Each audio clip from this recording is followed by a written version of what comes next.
আমাদের শরীয়তপুরের শামপুরি হুজুরের মেলায় মানে উরুস বসবে আজকে বাৎসরিক। এই জায়গায় আপাতত 10টা মহিষ আছে।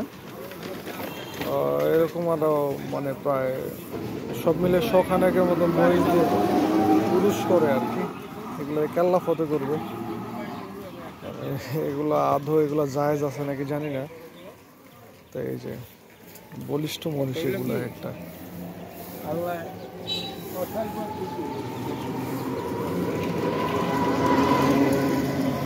এগুলি একটার মহিষের দামই আছে 5 লাখ 6 লাখ টাকার উপর। 5 লাখ 6 লাখ নাই, এগুলো এক একটা মহিষের দাম আছে। এই যে এটা সবচেয়ে বলিষ্ঠ একটা মহিষ যেটা আছে, এগুলোর দাম হবে না হলে 2.5 লাখ এরকম হবে। এটা 2 লাখ ঠিক আছে, 2-2.5 লাখ। গ্রাম হিসেবে একটু দামটা কমই হবে।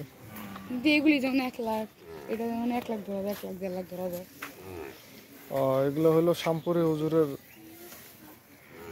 পুরুষের জন্য। এই যে মহিষগুলো 10টা শুক্রবার আগে এরকম সখানে গাইসা পড়বে। আল্লাহ রাস্তা ওই যে 2টা ছোট ছাগল আছে, এগুলো ভরা দেখা যাচ্ছে।